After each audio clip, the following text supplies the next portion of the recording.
அப்போ முதல் காரணம் என்னவாம்? திருப்தி இல்லை. தங்களுக்கு ஆண்டவர் கொடுத்த அந்த இடம் திருப்தி இல்லை. இரண்டாவது காரணம் என்னவாம்? அவர்கள் யுத்தம் செய்யும் பொழுது கலந்து கொள்ளாமல் கப்பல்களில் இருந்து தங்களை பாதுகாத்து கொண்டு வெற்றி களிப்பில் கொண்டாட மாத்திரம் பாய்ந்து கொண்டு வந்தார்கள். மூன்றாவது, வித்தியாசமான கேவலமான கர்த்தரையும் கலந்து பிசாசையும் கலந்து பண்ணும் ஒரு விக்கிர ஆராதனையை தங்களுக்கு எடுத்துக்கொண்டு அதற்கு மோசேயின் பேரனாகிய யோனத்தானையும் அவனுடைய முழு வம்சத்தையும் தொடர்ந்து அவர்கள் ஆசாரியர்களாய் வைத்து இருந்தார்கள். ரொம்ப பயங்கரம் இல்லையா? தான் கோத்திரம் விடுபட்டது ஒன்றும் ஆச்சரியமில்லை. கடைசி காரணம் நான் ஏற்கனவே சொன்னதுதான். நீங்க வாசிங்க, ஆதியாகமம் 49ஆம் அதிகாரம் 16வது வசனத்தை வாசிங்கள். தான் இஸ்ரவேல் கோத்திரங்களில் ஒரு கோத்திரமாகி தன் ஜனத்தை நியாயம் விசாரிப்பான். தான் என்கின்ற பெயரின் அர்த்தமே நியாயாதிபதி. தானியேல் உங்களுக்கெல்லாம் தெரியும். தானியேல் என்ற பெயரின் அர்த்தம் என்ன? தேவன் நியாயாதிபதி. தேவன் நியாயாதிபதியாக இருக்கிறார். தான் எல். அப்போ தான் என்றால் நியாயாதிபதி. இப்போ 49:16 புதிதாய் இவர் தீர்க்கதரிசனம் சொல்லவில்லை. இவர் தீர்க்கதரிசனமாகத்தான் பெயரையே ஆரம்பத்தில் வைத்திருக்கிறார். அவனுக்கு பிறக்கும் பொழுதே அவனுக்கு வைக்கப்பட்ட பெயர் தான். ஆகவே யாக்கோபு ஒரு பயங்கர தீர்க்கதரிசி. ஞாபகம் இருக்கிறதா? ஷீலோவை பற்றி சொன்னேன். இவர் சொல்லுகிறார், தான் ஒரு கோத்திரமாகி இஸ்ரவேலர்களை எல்லாம் நியாயம் விசாரிப்பான். அதுதான் உன்னுடைய அழைப்பு. உன்னுடைய அழைப்பு தேவனுடைய சட்டதிட்டங்களை, தேவனுடைய நியமங்களை வைத்து இஸ்ரவேலை நியாயம் விசாரிப்பது. அதாவது சீனியர் ஜட்ஜ், நீ தான் நியாயாதிபதி. புரிகிறதா? தேவன் யார்? தேவன் நியாயாதிபதி. அப்போ நீ நியாயாதிபதி என்றால் தேவனுக்கு கீழாக இருந்து தேவனுடைய சட்டதிட்டங்களை, தேவனுடைய தீர்ப்புகளை நீ தான் உன் சகோதரர்களுக்கு வழங்க அழைக்கப்பட்டிருக்கிறாய். அதுதான் உன் ஊழியம், அதுதான் உன்னுடைய அழைப்பு, அதுதான் உன்னுடைய அபிஷேகம். ஆனால் என்று 17ஆம் வசனத்திலே ஒரு தீர்க்கதரிசனத்தை சொல்லுகிறார். பாருங்கள், வாசிங்க. தான் குதிரையின் மேல் ஏறி இருக்கிறவன் மல்லாந்து விழும்படியாய் அதன் குதிகாலை கடிக்கிறதற்கு வழியில் கிடக்கிற சர்ப்பத்தை போலவும் பாதையில் இருக்கிற விரியனை போலவும் இருப்பான். ஒரே வசனத்திலே 2 தடவை இவனுக்கு சர்ப்பம் என்று சொல்லப்படுகிறது. ஒன்று சும்மா சர்ப்பம், அடுத்தது விரியன். இந்த எபிரேய மொழியிலே வருகிற இந்த விரியன் என்ன விரியன் என்று ஆராய்ந்தால் நீங்கள் சில நேரம் இந்த அனிமல் பிளானட் அல்லது நெட் ஜியோ வைல்டு இவற்றிலே இந்த குறிப்பிட்ட விரியனை காட்டுவார்கள். அந்த விரியன் என்ன தெரியுமா செய்யும்?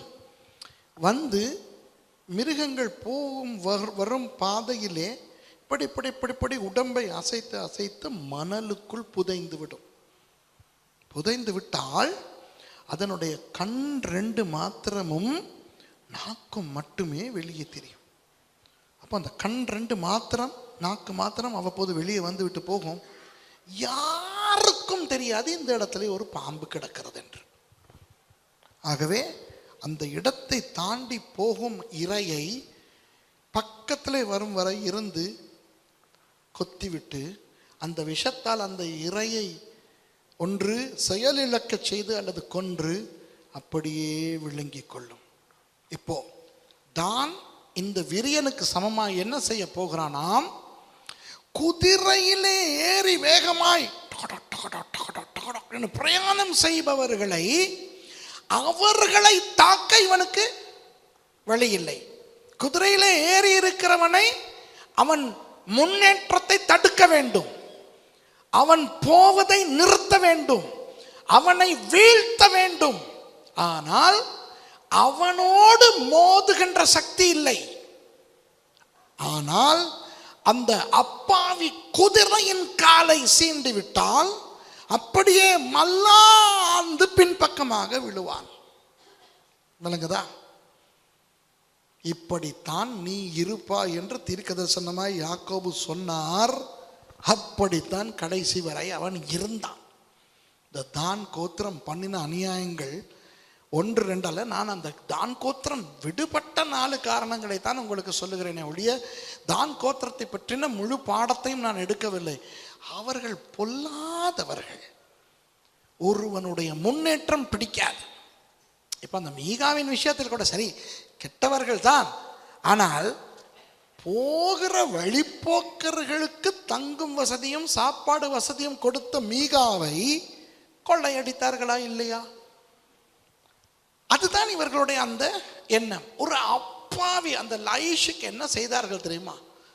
அந்த லைஷ் ஜனங்களை அவர்களுக்கு எதிராக யுத்தமே பண்ண தேவையில்லை, ஆனால் யுத்தம் பண்ணி அவர்களை எல்லாம் அழித்து அந்த இடத்தை பிடித்துக் கொண்டார்கள்.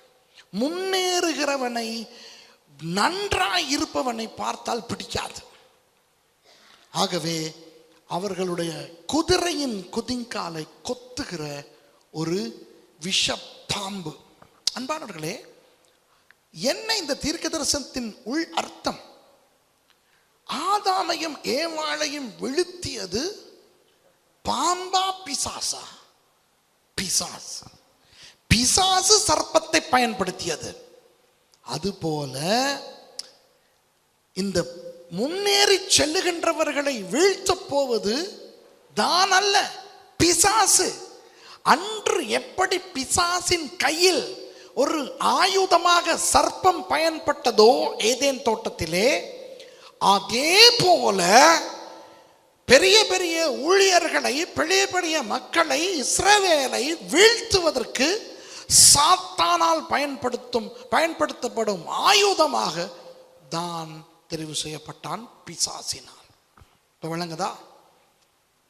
அதாவது ஏதேன் தோட்டத்தில் சர்ப்பம் எப்படியோ அப்படித்தான் தான்.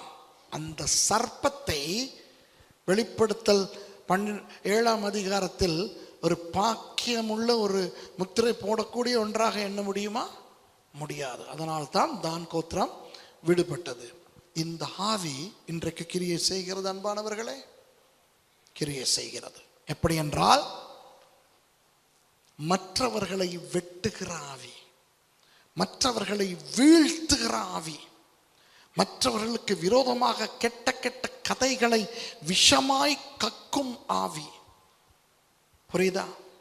இன்றைக்கு நிறைய ஊழியர்கள் மத்தியிலே இது இருக்கிறது. ஊழியர்கள், நல்ல ஊழியக்காரர்கள், அதாவது தப்பு பண்ணுகிற ஊழியக்காரர்கள் உண்டு, இல்லை என்று நான் சொல்லவில்லை. ஆனால் நல்ல தேவ பக்தி உள்ள ஊழியக்காரர்களை இல்லாத குறைகளை இருக்கிறதாய் காட்டி அவர்களுடைய முன்னேற்றத்தை, அவர்களுடைய வளர்ச்சியை தடுக்கின்ற இந்த சர்ப்பங்கள் போல ஊழியர்களும் உண்டு. அதற்கு காரணம் என்ன? ஏன் தான் அப்படி முன்னேறி போகிறவனை வீழ்த்த வேண்டும்? சர்ப்பம் குதிரை ஏறாது. சர்ப்பத்துக்கு குதிரையை ஓட தெரியுமா? சர்ப்பம் குதிரையை போல முன்னேற முடியுமா? முடியாது. அப்போ ஏன் தான் அப்படி செய்கிறான்? தன்னால் முன்னேற முடியாததை இன்னொருவன் முன்னேறுவது பிடிக்கவில்லை. அதுபோல இன்றைக்கு நிறைய பேர் கிறிஸ்தவர்களுக்குள்ள, இப்போ நான் பேசுவது புறஜாதியாரை பற்றி அல்ல, நான் ரட்சிக்கப்பட்ட கிறிஸ்தவர்களையும் ஊழியர்களையும் தான் நான் இப்பொழுது கருத்தில் வைத்துக் கொண்டு பேசுகிறேன். தனக்கு கிடைக்காத சந்தர்ப்பம் இன்னொருவருக்கு கிடைத்தால் பொறாமை, தன்னுடைய சபையில் இல்லாத வளர்ச்சி இன்னொரு நல்ல சபைக்கு கிடைத்தால் பொறாமை, தனக்கு கிடைக்காத அழைப்புகள் இன்னொருவருக்கு வெளிநாடுகளில் இருந்து, வெளி சபைகளிலிருந்து கிடைத்தால் பொறாமை, தன் பிள்ளைக்கு கிடைக்காத வெளிநாட்டு வேதாகம கல்லூரி வாய்ப்பு இன்னொரு பாஸ்டரின் பிள்ளைக்கு கிடைத்து விட்டது, பொறாமை. இந்த பொறாமையினால் தான் இந்த மாதிரியான வெட்டுக்கள் நடக்கின்றன. வழங்குதா? இப்ப பாருங்கள், சர்ப்பம் எங்கே தாக்குகிறது?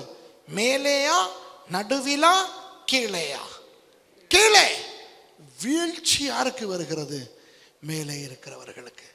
ஆகவே இந்த சர்ப்பம் ரொம்ப பொல்லாதது, ரொம்ப தந்திரமானது. சும்மா தான் கீழே தாக்கும். சில பேர், சில பெரிய ஊழியக்காரர்களை வீழ்த்த யாரை தாக்குகிறார்கள் தெரியுமா? நேரடியாய் போய் அவர்களை தாக்க மாட்டார்கள். அப்பாவி விசுவாசிகளுக்கு விஷத்தை அனுப்பி விடுவார்கள். வணங்குதா? ஒரு ஸ்தாபனத்தை, இப்போ உதாரணமாக ACA என்ற ஸ்தாபனத்தை தாக்க வேண்டும் என்றால் பெரிய ஊழியர் ACA பாஸ்டர்ஸ் மாரை தாக்குவது கஷ்டம் அல்லவா? ஆகவே ACAக்கு புதிதாய் வந்த விசுவாசிகள் அவர்களுக்கு விஷத்தை போடுவது. உங்க பாஸ்டர் எப்படின்னு தெரியுமா? உங்க பாஸ்டர் பிள்ளைகள் எப்படின்னு தெரியுமா? உங்க பாஸ்டர் வீடெல்லாம் எப்படின்னு தெரியுமா? உங்க பாஸ்டர் எத்தனை தடவை வெளிநாட்டுக்கு போயிட்டு வராருன்னு தெரியுமா? உங்க பாஸ்டர் எப்படி கார் வச்சிருக்காருன்னு தெரியுமா? இதெல்லாம் எப்படி வருதுன்னு தெரியுமா? சர்ப்பம் கொத்துகிறது, விஷம் தலைக்கேறுகிறது. குதிரையிலே போகிறவர்களை விழுத்தாட்ட முயற்சி செய்கிறது. பரிதாபம், சில பேர் விழுந்தும் போகிறார்கள். ஆகவே தானின் ஆவிக்கு எதிராய் நாம் கவனமாய் இருக்க வேண்டும். நம்முடைய சபை விசுவாசிகள் கூட நம்முடைய சபைக்கோ அல்லது வேறு சபைக்கோ இந்த மாதிரி வெட்டுகிறவர்களாய் விஷம் விதைப்பவர்களாய் இருக்க நாம் விடக்கூடாது. தானின் ஆவி பயங்கரமாய் கிரியை செய்கிறது. ஓகேயா? இப்போ இதை பற்றி நான் நிறைய உங்களுக்கு பேச வேண்டிய அவசியம் கிடையாது. இது உங்களுக்கு நன்றாய் தெரியும். அப்போ அன்பானவர்களே, என்னுடைய செய்தி முடிந்து விட்டது. மறுபடி ஞாபகப்படுத்திக் கொள்வோம். தான் கோத்திரம் ஏன் விடுபட்டது? 4 காரணங்கள். முதலாவது காரணம் என்ன? திருப்தி இல்லை. எனக்கு கர்த்தர் கொடுத்ததும் கர்த்தருடைய நியமத்தின்படி எனக்கு இருக்கும் தலைவனாகிய யோசுவா கொடுத்ததுமான பிரதேசம் எனக்கு ஒடுக்கமாய் இருக்கிறது, அது போதவில்லை என்று நினைத்தபடியால் அவர்கள் போய் லஈஷுக்கு விரோதமாக லேஷேமியர்களை அடித்து அந்த இடத்தை பிடித்து கொண்டார்கள். திருப்தி இல்லாத தன்மை. போதும் என்ற மனதுடனே கூடிய தேவ பக்தியே மிகுந்த ஆதாயம். ஆகவே உங்களுக்கு இருப்பது போதும் என்று வாழுங்கள். உங்களுக்கு இருக்கிற சரீரமாக இருக்கட்டும், சரீர பிரகாரமானதாக இருக்கட்டும், குடும்ப பிரகாரமானதாக இருக்கட்டும், ஊழிய பிரகாரமானதாக இருக்கட்டும், எல்லாம் போதும் என்று இருங்கள். கர்த்தர் உங்களை ஆசீர்வதிப்பார். 2வது, மற்ற ஊழியங்களில் மற்றவர்களுடைய வளர்ச்சியில் நாமும் நம்முடைய பங்களிப்பை நாம் செய்ய வேண்டும். நாம் மாத்திரம் மற்றவர்கள் தனியே போராடட்டும் என்று நம்முடைய கப்பல்களிலே நம்மை பாதுகாத்து கொண்டிருக்க முடியாது. தான் அப்படித்தான் செய்தது. யாபீனியர்களோடு தெபோராலும் பாராக்கும் யுத்தம் செய்த பொழுது இவர்கள் கப்பலிலே இருந்துவிட்டு அப்புறம் வெற்றியிலே மாத்திரம் வந்து கலந்து கொண்டார்கள். ஆகவே அப்படி நாம் இருக்கக்கூடாது. நாமும் நமது பங்களிப்பை அழித்துவிட்டு அப்புறம் வருகின்ற வெற்றியிலே நாம் கழிப்பு கொள்ளலாம். 3வது, வித்தியாசமான விக்கிரக ஆராதனை. அதாவது விக்கிரக ஆராதனைக்குள்ளே கர்த்தருடைய நாமத்தை கொண்டு வந்து போட்டு அதை ஒரு கிறிஸ்தவத்தை போல கிறிஸ்தவமயமாக்கி அதன் மூலம் திருப்தி காணுவது. அப்போ அதிலே 1-2 உதாரணம் சொன்னேன். யோகா, பரதநாட்டியம் என்று எத்தனையோ இருக்கின்றன. கர்த்தர் உங்களுக்கு ஞானத்தை கொடுத்திருக்கிறார். கவனம். நீங்கள் பிற கலாச்சாரம், பிற மதம் இவற்றிலிருந்து எடுக்கின்ற விஷயங்களை குறித்து கவனமாக இருக்க வேண்டும். சும்மா ஜெபித்து தொடங்கி விட்டோம், ஜெபித்து முடித்து விட்டோம் என்பதற்காக செய்யும் எல்லாம் நல்லதாகிவிட முடியாது. புரிகிறதா? அப்போது அந்த விக்கிரக ஆராதனையிலே அந்த மீகாவினுடைய அம்மா செய்தது பயங்கர மோசமான செயல். ஆனால் பிசாசு ஒரு ஒரு நல்ல குடும்பத்தை சேர்ந்த மோசேயின் பேரனான யோனத்தான் என்கின்றவனை அங்கே கொண்டு வந்து ஒரு மீகாவினால் அவனை அபிஷேகம் பண்ண வச்சு. யோசிச்சு பாருங்க, ஆரோன அபிஷேகம் பண்ணதே மோசே. அந்த மோசேயின் பேரனை கேவலம் யோசேப்பின் கோத்திரத்தை சேர்ந்த ஒரு லேவியன் அல்லாதவன் அபிஷேகம் பிரதிஷ்டை பண்ணுகிறான் என்றால் எவ்வளவு வெட்கக்கேடு. அப்படி ஒரு விக்கிரக ஆராதனைக்கு இடம் கொடுத்ததை தான் போய் அப்படியே கவ்விக்கொண்டது.